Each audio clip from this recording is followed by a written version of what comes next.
The following is a special production of the Empty the Bench Podcast Network.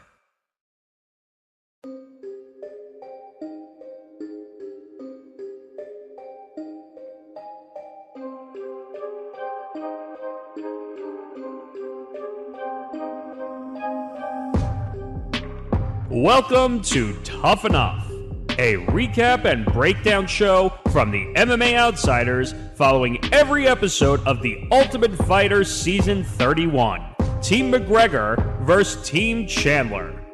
And now, here are your hosts, Tom Albano and Zain Bando.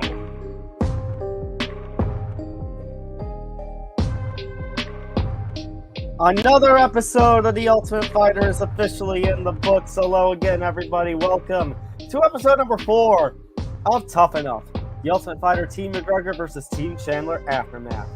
That is Zain Bando. I'm Tom Albano, your host of the MMA Outsiders every week here on the Empty the Bench Network. As always, our newest episode 43, dropped this morning. Go check that out. We talk a lot about Conor McGregor and the allegations that he is facing, as well as the thought that maybe now a fight with Michael Chandler might not be happening. And Zain, we'll get into that. But then, of course, we had the episode itself. Finally, this Trevor Wells-Timur Vallia fight takes place. Actually, it's pretty entertaining for what it's worth. Bit of a controversial decision at the end of the fight. We'll get into all that and more. Before we get started, as we usually do here on the Empty the Bench Network with the MMA Outsiders, make sure you hit that like button, subscribe, hit the notification bell so you get notified of everything here at the Empty the Bench Network, be it the MMA Outsiders episodes, our weekly Tough Enough streams for this season of The Ultimate Fighter, anything else the Empty the Bench Network is offering you. If you are watching us on Facebook and Twitter with these live streams, make sure to hit that like, make sure to share the content, retweet the content, and follow us on those social media platforms at MMA Outsiders ETB, and the network itself at ETB Network, Facebook, Twitter, Instagram, and TikTok. That is Zain Bando. He is a staff writer over at bjpen.com and a Bellator Rankings contributor, member of the committee. You can find his work over at bjpen.com. Follow him at ZainBando99. My name is Tom Albano. You can find my work over at Fansided MMA. Give me a follow at Thomas J. Albano on Twitter. And I contribute to the PFL's website for their weekly events, which I will do again this Friday for PFL 6. All right, a lot to get into. So, Zain, first things first, how did you enjoy this episode of Tough just in general? And secondly, did the stories that have come out with this past week, being the whole Conor may not want to fight Chandler, and that Conor may not be entering the USADA pool in time, or the Conor allegations, did it affect your enjoyment or viewership of this episode at all? Well, Tom, first off, good evening. It's nice to be back as usual, as always. It's another episode of Tough Enough. It feels like this season is dragging, first off, but this episode had a little bit more of a loose and relaxed vibe to it. It was almost like all that other stuff that you had just asked me about was kind of in the background, so to speak. I mean, it was really just one of those episodes where you got to really focus on both teams and you got to really see like what the dynamics were. And as we were kind of speaking about off the air, Conor McGregor is going to be Conor McGregor no matter what. And he was in rare form, especially in this episode, with his no showing to the weight discussions on whether or not what weight it was going to be for a catch weight for this week's fight, not really involved in the team aspect when the guest coach, which we'll talk about in a second, was on the show. And then also, I don't know, it just seemed like it was an episode where you could kind of feel like Michael Chandler was doing all the dirty work and Conor was kind of in the background. And it's starting to become a real theme of this season that Conor McGregor is simply there to be Conor McGregor. He's not there to do anything else. And I'm not saying he's making an ass out of himself, but if this was any other coach, there would be a lot more scrutiny online and in the public eye when it comes to that. Part of your other layers of the question No, him not being in the USADA pool or not meeting the deadline did not tone down my enjoyment of the episode. I was more so just focused on the fight itself. I wanted to see how it played out. And the same goes for the other question about his allegations. It didn't really cross my mind all that much, although I was curious, although I did not check it during the episode. I was curious what people's reactions were just to his whole demeanor and everything. But overall, I thought the episode was enjoyable. It was a little slow of sorts with the delayed start time, but I thought the fight was very entertaining. What was the decision questionable? Should there have been a third round? Sure. But I thought overall the episode was good, and I think it showed Conor McGregor in rare form as he was there to do what he signed up for, which is be himself. Yeah, I think, Zain, you nailed a lot of that. So I kind of agree. It kind of was in the back of my mind, like the allegations, but obviously you talk about how the demeanor was going to be. Obviously, these episodes are taped well in advance. This season was taped a couple of months ago before Conor's appearance at Game 4 of the NBA Finals, as the NBA season was still going on. So Yeah, obviously, and a fun fact about this season, it was recorded.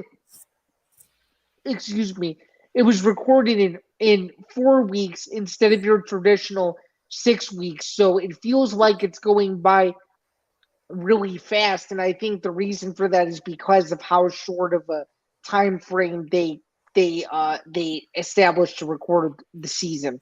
yeah, So which that, I think is even tougher on these fighters. mm-hmm. Makes it one of the tougher seasons of Tough Enough. I mean, of Tough. I guess you could say a tougher season of Tough Enough too, because we have to still keep up with every episode. But yeah, it feels like it's These fighters are certainly tough enough. no, for sure. I guess that's a nice plan words there. But anyway, back to what you were saying. I apologize for interrupting. Please continue your Fine. initial thought before I interrupted you. All fine. But it kind of was in the back of my mind a little bit about what we talked about with that Michael Chandler and Conor McGregor. Their fight now may not happen in December. And I even said it on the episode of the MMA Outsiders that it kind of makes this tough season, I don't want to say completely worthless, but it definitely hurts the momentum of the show. And now you combine the fact with some of McGregor being McGregor and that Team Chandler, spoiler alert for those of you who have not watched, I'll give you 5 seconds before I say it. Okay, that Team Chandler is now 4-0 against Team McGregor. The veterans are 4-0 against the prospects. I mean, it's kind of playing into some disappointment, and I'm already going to start this up. We haven't even gotten to one official headline yet, Zain, but I'm going to start this episode with a little bit of a hot take. You know, despite how great this fight between Trevor Wells and Timur Valiev was, and I said that this was going to be one of the fights of the season, I think Conor McGregor is more of a disservice and a hindrance to the prospects in their path to the UFC than he is an asset. How is he an asset? I mean, the name, so that way they're going to have the viewership. The fact that he can teach them about their image and having a brand of sorts. But in order to have a brand, you need to be in a major MMA organization first, which these prospects are in major minor league organizations, but they're not, none of them have ever reached the potential of the UFC yet. And so you look at that, you look at the fact you said already that he wasn't at the weight negotiations for Wells versus Valiev's rebooking. He was kind of just in the background a little bit as the guest coach, who we're going to talk about, kind of took over. I feel like Conor McGregor is not taking any of this seriously. And as a result, his team, the prospects on his team, are suffering. And I make mention of it. You kind of hinted at it, and I make mention to it that, that season 3 of Tough, where, people eviscerated Ken Shamrock and his own team eviscerated him for not taking anything seriously. And I think Conor McGregor, he's not at that level, but at the same time, he's there for one person and one person only, and that's Conor McGregor. It's not about a fight with Michael Chandler. It's not about helping these prospects reach the UFC. It's about him and him only, and it's showing. And, people can be entertained by it. Conor McGregor going to Conor McGregor, but it's proving just as much of a hindrance as it is than it is a help. Well, I'm gonna counter you on that. And you had talked about in one of your points, you had talked about brand. Tom, do you really think, in all consciousness, that Conor McGregor is teaching these guys about brand? Because my answer to you on that point is absolutely not. Have you want to talk about how many times Conor McGregor has gone up to someone and said, "Hey, if you posted this on Instagram when the season's over, I think this would be great for your career." You have not seen that. Absolutely, I'm trying to get some kind of credit. I mean, I don't know. All I can say is I somewhat feel bad for Team McGregor that I don't think they're getting the coaching that some of those guys deserve. And truly, I think Trevor Wells is a better fighter than what people are going to give him credit for. We're going to get into the fight in just a bit, but I feel like from his perspective, if I'm him in that situation, I feel like I would feel like that I've gotten jobbed because of the team placement I got put on. That's just how I would feel personally, but it's very obvious that this is quickly turning into a season 9 scenario where in that season Team Evans just obliterated Team Rampage, and it's very much looking like the same thing here. Yeah, for certain. So let's get into some of the major points of this episode. First of all, Zain, you mentioned that this might have been a first in the history of TUF, but we actually started late. The reason we started late, is because the episode started late. The episode didn't start till around 10:05-ish Eastern Standard Time Eastern Daylight Time, due to the fact that the College World Series was going on. There was a game, I think it was LSU and somebody, and the ninth inning stretched into the 10 o'clock Eastern hour. Yeah, it was LSU versus Tennessee. We're in the midst of the elimination stage of the Men's College World Series. So for those of you who care about that sort of thing, at all, spoiler, where Tennessee is no longer a participant in the College World Series, is LSU advanced, and that was the reason why the episode started late. 100%. I mean, I would like to say, how bad it is and how much of a hindrance. I mean, it kind of was, and it kind of felt weird, and as you said, Zain, kind of dragged. But, at the same time, that's a little hypocritical for me to say, because that's live sports, baby. Yeah, well, when I looked at my guide, I was worried that the episode was starting an hour later than usual this week for whatever reason. I mean, I went to the ESPN Plus stream. I'm like, oh, great, I have to turn on ESPN Plus for this. And then it had that loop, that usually plays before an event starts. I'm like, wait, so they really aren't airing this yet. They really wanted to wait for the CWS to end. Yeah, I watched the cable feed of the episode, and it started literally right at 10:05 your time. So, yeah. All right, but going off of that, the episode starts. It's clear Team McGregor needs some help. And so we teased there was a coach. For those of you who missed it, Stephen Wonderboy Thompson, the former UFC welterweight title challenger, made an appearance. He was served as a guest coach for Team McGregor.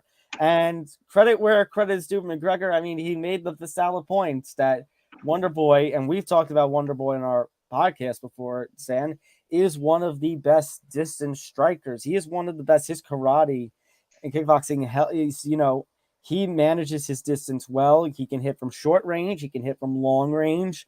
And he is able to control fights as long as he's able to maintain distance. 100%. And you would have thought that Wonderboy Thompson coming in, given his title fight experience and the names that he's fought, would be a benefit to these guys. And it looks like it was going to be in the beginning. The biggest issue is the actual coach of Team McGregor, Conor McGregor himself, decided to stay in the background, almost leaving Wonderboy left to do what McGregor's job should have been, which is be the head coach. And that kind of went awry, which leads me to believe, we know if you've been watching the trailers, they've kind of hinted at it, We know who Michael Chandler is bringing in, and we're not going to say who it is yet, but Michael Chandler, based on who he's bringing in, is sadly a much more massive upgrade than Stephen Wonderboy Thompson. So, no disrespect to Stephen Wonderboy Thompson, but when you have a one-man show like that where Conor McGregor's in the background, what else do you expect? Did it seem like, sorry to interrupt, Sam, but did it seem like at one point that Conor was even trying to coach Steven? He's like, that's good, Steven. Yeah. With his striking. I'm like, what the hell are you doing? Well, I don't mean to divert, and this could be out of left field, but Tom, if this Conor McGregor-Michael Chandler fight falls through, could you see a scenario where Stephen Wonderboy Thompson is booked to fight Conor McGregor in Conor McGregor's next fight? If you look at where Stephen Wonderboy Thompson is in the rankings, he doesn't have a legitimate challenge right now. Does that fight make any sense to you, or am I blowing smoke up your ass?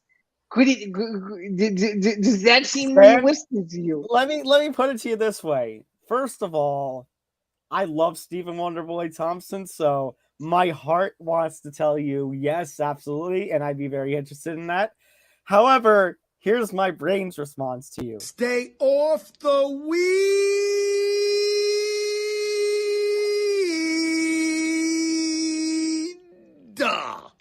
Do you really think Conor McGregor is interested in fighting Stephen Wonderboy Thompson? Probably not, but according to Bedtime MMA's latest video, he seems pretty interested in that fight. Are we gonna actually have the NMF title and actually put it on the line in that kind of fight? Because I don't want Conor McGregor to be an NMF champion. I mean, hey, UFC is gonna UFC, so at this point, nothing would surprise me. How is Conor McGregor the nicest bleeper in the world? The answer is that he's not. compared to Wonderboy. No kidding. And it's hilarious that Wonderboy did make an appearance, considering that they have shared the same venue and card together. And I had no idea that they were somewhat close. So it was definitely a very interesting pairing, and one that I was not expecting. Neither was I. I was a little surprised when Wonderboy was brought in. But, let's see what Team Chandler's going to do to counteract that. Yeah, and based on what the episode 1 trailer with the overview of the season, it's probably going to be a pretty good special guest coach on me. One that will probably make Conor's blood boil. Oh, not just boil, but it may make Conor want to fight in the middle of the UFC Apex next to the octagon. Not in the octagon, but next to it. It might convince Conor. I mean, granted, this season, like we just said, was taped months ago, but it might make Conor actually want to fight Chandler again. No kidding. So nonetheless, Wonderboy comes in, and then would you say after that we get into now this whole discussion? So of course, in typical Conor McGregor fashion, for those who don't know, this Wells Valley fight was rescheduled. Tom, wasn't it supposed to be episode 2 that this fight was going to happen? Yeah, so this fight was rescheduled from episode 2, and because neither coach wanted the fighters to cut the same amount of weight twice, they proposed on a catch weight. Well, until the day of the weight discussions, let's call it, which is the day before the weigh-in, there had to be another issue, which of course meant Conor McGregor not being at the UFC Apex to have that weight discussion with their respective coaches. And of course, that leaves Michael Chandler high and dry to talk to the McGregor assistant coaches to figure it out. And then, of course, Dana White had the final say, which is when Conor called him to say, hey, let's do 142. Dana White agreed. And then, sure enough, we had a catchweight fight at 142 pounds between Trevor Wells and Tamir Valiyev. One of the weirdest sequences I've ever seen in all of my years watching the show. I'm not sure if you feel the same way, but I just thought. I want to put it out. I'm sorry, Zan. I want to put this out there for those who are maybe watching TUF just because of McGregor and don't really understand the nuances with weights. Usually with a catch weight, it's an agreed upon weight, but usually it's something like in the middle of a couple of weights. So like it would be in this case maybe 140 pounds because that would be right between bantamweight, the normal bantamweight, which Team McGregor suddenly wanted, and then the 145 because that 145 is featherweight. So 140 would be there, but then 142 comes in. So let's kind of get into about the McGregor thing. So a day or two before the weigh-ins, as they're doing the weight negotiation, McGregor has a team meeting and he comes up with a strategy of we want this at 135, and then maybe towards the end we'll say 140. We'll lead it up to 140 in a way to kind of tire out Timur Valiev. And so they go to him. And as we mentioned, Conor McGregor no-shows this weight discussion. So one of the Team McGregor members goes over to Chandler. And basically, it kind of was like a throwback to that first episode of TUF. Because it was kind of, do you remember on that first TUF episode, McGregor basically kind of told Chandler, you'll do what I say and you'll like it. Absolutely. So it kind of came off in that same vibe of we're doing 135 and, you have no say. And it's like, but Conor's not at that meeting. Chandler is and his team of Ryan Bader and company are, but there's no Conor McGregor. I like what Chandler said. For you to have negotiation power, you need to be there. Yeah, I mean, hey, I guess it just goes to show Conor McGregor doing whatever he wants, and if it was any other UFC fighter, you and I both know exactly what would happen. You and I both know that Dana White would be flipping you-know-what. Oh, yeah. Trust me, watch on TUF 32, whenever it's two other coaches. I don't even want to speculate who the coaches are going to be at this point, but watch, if another coach next season when we do this live stream, hopefully again in a year, if another coach pulls that again, there's going to be some different repercussions, in my opinion. Oh, yes. Then we can plan back to this day, June 20th, 2023. We can say in exactly a year, look at what we said. If it's anybody but Conor McGregor, they're going to handle it differently. Absolutely. And so we get this weird resolution of 142 pounds. And, well, I mean, Conor McGregor is good at Conor McGregor, but it didn't benefit his fighter in the end after all. No, it sure didn't, if you will. And so obviously you and I were excited for this fight going into it. We were disappointed when it was rebooked, but now we could actually have this fight. So let's go into Timur Valiev, obviously out of Dagestan, trying to keep the Khabib legacy alive. I thought he was a very soft-spoken individual. I don't think he got the best rap in the UFC when he first signed with the promotion a couple years ago. I'm really surprised. Sorry, Zan. I'm really surprised because he lost to Jack Short his last fight, but his UFC record was 2-1-1. I'm surprised he didn't get offered even a short extension. And by the way, that one draw, I had him winning that fight. Yeah, I really don't know how he didn't get even at least a short extension. I think that was a bad move by the UFC. Yeah, it may have been a bad move, or it may have just been that they may have been oversaturated with too many fighters, and they had to make some tough cuts. That could very well be the case too, because you have to remember there's like 700 fighters under contract. So yeah, I mean, I just would go back to our episode today where we talk about too many cards with the UFC. Well, I guess we could say the same thing. Too many fighters. Too many cooks. Too many cooks. No kidding. But Valiev definitely soft-spoken individual. Mentions that he married his wife only after about a year of dating, basically saying that he married into a family. He wants to meet the family and everything. And eventually they have, the 2 kids now, and trains in Thailand. He lives in Thailand, and Phuket, Thailand's an excellent headquarters, if you will, for 100%. Shout out Mike Swick for making all that happen. Right?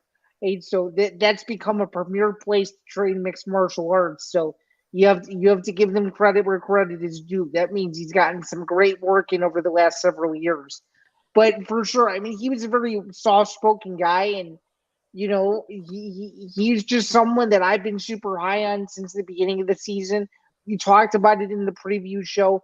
There was a chance that I had him going to the finale. I think you can even correct me if I'm wrong. I think I have him in the finals. Yeah, So I had Valiev and Wells both, I think, making it to the finale, and they fought in the first round.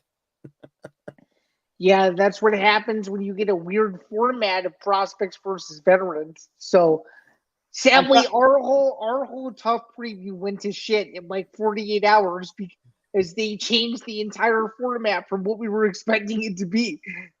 Dana gonna Dana. No kidding. Let's talk about Trevor Wells' backstory, because Zan, Trevor Wells isn't, it's not like like his training compared to Timur Valiev's is kind of trash, because Trevor Wells is from Temecula, California, and trains with the one and only Dan Henderson. Nothing bad. Yeah. I mean that's pretty legit. I mean, he had a solid amateur career. Didn't he say he was like 18 and 15 fights, four like amateur state championships or something like that, which is absurd. And then to talk about him being, one of 4 adopted kids, that's a pretty wild story. For sure. But it was like, as the momentum was building, you felt like, okay, maybe Wells has a shot. Like the more they like hyped him up, and the more they talked about his story, that's when I messaged you. I'm like, I could see Wells beating him, and we'll get into the fight itself. But his backstory was, in my opinion, out of all the fighters so far, I thought his was the most interesting, for sure. Yeah, absolutely. And, like you said, the way that they were building him, it almost was like, when they kind of build somebody and it's like, you want to root for him. They're making you want to root for him. And if they were making us want to root for Trevor Wells, well, then they really set us up for a really big downfall when the fight happened. So let's talk about the fight. Highly competitive fight, really fun fight. My fight of the season so far, but little bit of controversy here and there in a couple of places. Yeah, you wouldn't talk about controversy. This was definitely controversial. Round 1, Trevor Wells was very good on the feet. Neutralized Valiev well, used a lot of leg kicks, pushed him up against the fence, and I just thought he was really pressing the action. I thought he hurt him a couple of times. He could never really follow up, but I thought his striking was crisp, and I thought, McGregor's advice in the corner was good to just keep pushing forward. And then round 2 is when Valiev turned the tables on him, took him down, mounted him, nearly finished the fight. And in my opinion, the fight should have been stopped late in the second round. But I thought pretty clearly, from a non-biased view, I thought it was a 1-1 fight. As did I. And there should have been a third round. And I think, and you kind of alluded to it too, I really do think the wrestling more than likely probably swayed the judges to give Valiev the first round too. That first round, sorry Zen, sorry going a little early, but that first round you saw him you saw Timur Valiev pressing Trevor Wells up against the cage, and he had him in basically an arm body triangle of sorts. And what was interesting was they actually cut to, it was Dana White and somebody, and Dana made a comment that it seemed like the triangle was actually hurting Valiev more than it was Wells, even though Valiev was the one applying the hold. And after about 2 minutes, Wells finally got off. I mean, I guess like you kind of just said that we were talking in the Slack, that maybe the judges were more influenced. They thought it was, if you're going to talk about effective striking, grappling, that ride time was more effective than Wells' striking the round. But I mean, you could see Zan as right after Dana said his comments where he was in the little box in the corner, and Wells finally got out of that. Valiev's grass. Wells laid into him with some striking, and you could see it looked like Valiev was pretty tired at the end of that first round, which granted, incredible recovery by him in that second round. You're right. Absolute domination. If this was a normally judge scored fight, that second round I would have had as a 10-8 for Valiev, and honestly, the fight should have been stopped, but to kind of go with the sayings, the repetitive kind of sayings that we would say we're doing today, Herb Dean gonna Herb Dean. Yeah, I mean, Herb Dean had his classic roughing moment of him just not being aware of when the fight should have been stopped and when Wells was not intelligently defending himself, which was for several seconds near the end of round 2, and that did not happen. So anyway, the judges come in. They say they have a decision. McGregor is obviously very confused, as would anybody in the Apex. I think even Chandler was confused. Chandler was talking to him about, okay, so it looks like we're going to go into a third round, telling Valiev, giving him the strategy, and then you see the Ratner saying, we have a decision. Like, wait, what? Yeah, it's pretty wild. Obviously, unanimous decision win for Valiev, and therefore Michael Chandler's team remains in control, up 4-0. And we'll get into the fight that's going to be next week for episode 5. But Tom, with the fights that are left, it really does seem like if Chandler doesn't win 7 out of these 8 fights, or even wins 8 out of 8, I think I'll be very surprised. Yeah, I mean, what did I say last week, Zain? If Valiev was able to defeat Wells, I mean, McGregor's top bantamweight guys, the guys I was most hyped to be on his team, are gone. And Austin Hubbard took care of business last week to knock out Aaron McKenzie, who I was hyped on for Team McGregor. I mean, does Conor think that Lee Hammond at 5-0 is going to be able to knock off Kurt Hollabaugh? Because at the rate everything is going, Zan, as you said, this is going to be a near clean sweep, if not clean sweep, for Team Chandler in this first round, which I already alluded to earlier, is just making this TUF season kind of disappointing in a way. Oh, that'll be a wild fight when that fight does take place. Is that week 6 or week 7? I'm not 100% certain. I will give a hot take though. I think I kind of had it before on our episode, but for those who missed that episode where we previewed the TUF season of the MMA Outsiders, I'll say it here. I think Kurt Hollabaugh finishes Lee Hammond. Really? I think Kurt Hollabaugh gets the finish. See, I think Lee Hammond takes him the distance. I think the rate that this season is going, I don't like Lee's track record. The fact that he's only 5-0, and I don't like the kind of competition that he's faced. I think we're a little in over our head because Lee Hammond, it was only, I think, picked as the number 1 in that weight category because of his connections with Conor McGregor, which, Zan, I think is an interesting transition point because look who's fighting next week. It's Carlos Leal and Brad Katana. Now, if Brad Katana sounds interesting to you, that's because, number 1, he won the season 27 of The Ultimate Fighter. That was the undefeated season with Daniel Cormier and Stipe Miocic. And number 2, Brad Katana also trains at SBG Ireland with Conor McGregor and company, but he's on Team Chandler. Oh, actually, it's really quick. It's not Carlos Leal, it's Carlos Vera. I had it right the first time. Yeah, you did. Okay, I don't know why I changed it.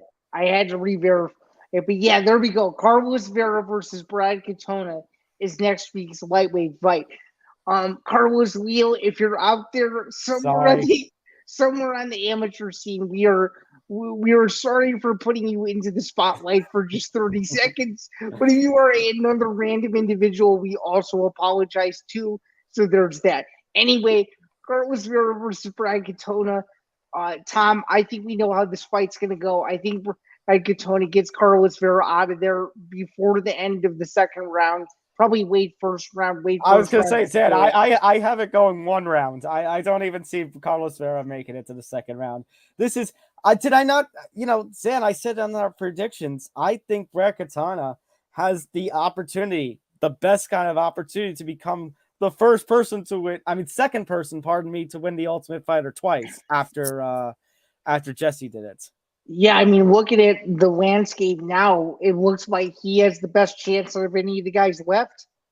That's true, too. Lightweight, he seems to be a favorite. But the point where I was bringing up with Brad Katana, and it kind of was alluded to in the trailer for episode 5. So it was kind of alluded to in that first episode about Brad Katana's loyalty. I had that quote from that episode that came out on the MMA Outsiders account from episode 1, where Brad Katana said, the only person he is loyal to in this season is Brad Katana. But it seems like episode 5, in this next episode, it seems like people are a little more suspicious of him. Even Chandler and company are all suspicious, thinking that he wants to be on Team McGregor, which isn't allowed in this season considering its prospects and veterans. Yeah, it's very much working that way, and it'll be interesting to see if anybody from Team Chandler turns on him as the fight draws closer. But definitely in the trailer, it's looking like there's tension that is expected, but maybe snuck up on us a little bit, just considering the transition of fights between episodes. But it'll definitely make for an interesting twist, especially next week. It's better than anything this McGregor Chandler storyline is going with, for sure. Mm-hmm. Honestly. Really competitive fight between Timur Valley and Trevor Wells. I love both these guys, but if this was normal scoring, MMA scoring, then I would understand the unanimous decision because I think Valiev had a 10-8 second round. But considering this is exhibition MMA Ultimate Fighter scoring, I don't get it. But my whole big point coming out of this episode is I think Conor McGregor being Conor McGregor, it's a good attention grabber, but it's not helping his team out. And by the way, we could even question if it's even helping the ratings out because episodes 1 through 3, we've seen I'm very curious to see how episode 4 did. I can't wait to see Jedi Goodman's tweet. Yeah, I can't wait to see it either. And I guess ESPN's getting airtime, so shout out to them for making sure that every episode is on TV. I think it helps everybody out, and hopefully we see it more often than not. But honestly, though, just something about the concept of this show just doesn't resonate with me the way it used to. And I thought I was going to be super excited for this season, and every single week I just get more and more disappointed. You think there's going to be a turn, you think there's going to be house drama, you think there's going to be a big fight, and none of that even happens, and it's a little disappointing. I want to see Dana running into the cage already. Yeah, I want to see that too. I just kind of wish ESPN would release the entire season. That way we could just watch it whenever we want. And then we could just pre-tape all of these. No kidding. I guess it does build the suspense though and gets us into a routine, but at the end of the day, yeah, you're not wrong. I guess we can conclude by saying that this show will continue, of course, and we'll try to be as entertaining as we were tonight, considering that the episodes themselves have not been the best. But the episodes have been. Hold on, Zain. You could say the episodes have kind of been. How do we put it?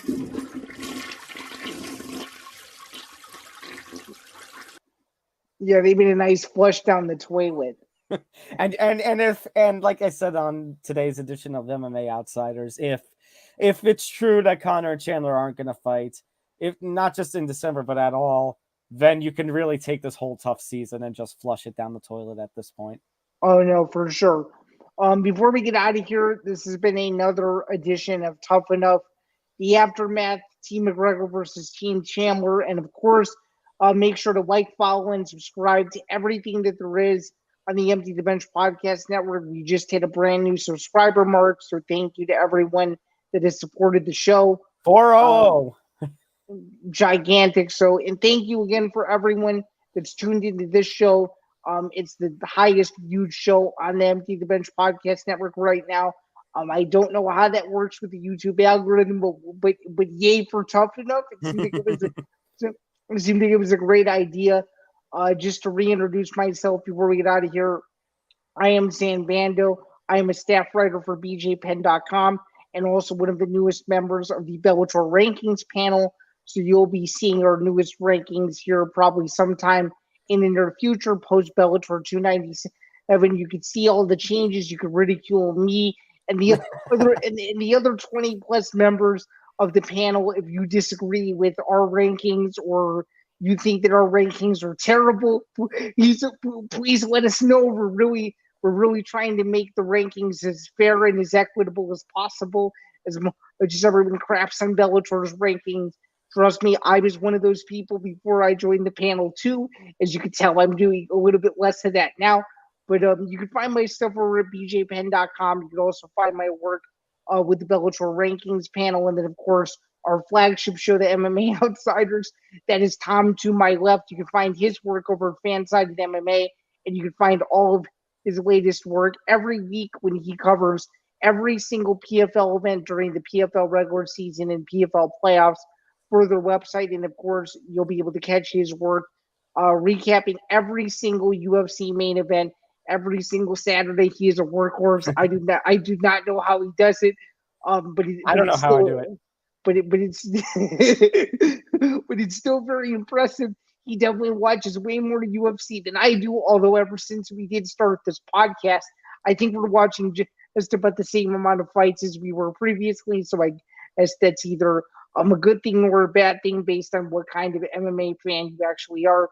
But nonetheless, that will do it for another live stream here of this special edition limited series.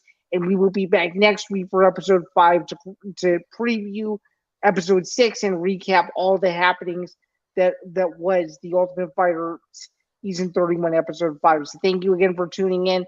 And we will see you next Tuesday, same place, hopefully the same time, barring no other delays. And thanks again for tuning in. Tom, do you have any other College World Series? Yeah, no kidding. Tom, do you have any other final thoughts before we get out of here? Vijo Pfeiffer and Conor McGregor gonna Conor McGregor. MMA Outsiders gonna MMA Outsiders. No kidding. That we will that we will do and will continue to do. We will see you guys next week. And thank you again for tuning in. Take care, everyone. See you next time. Take care.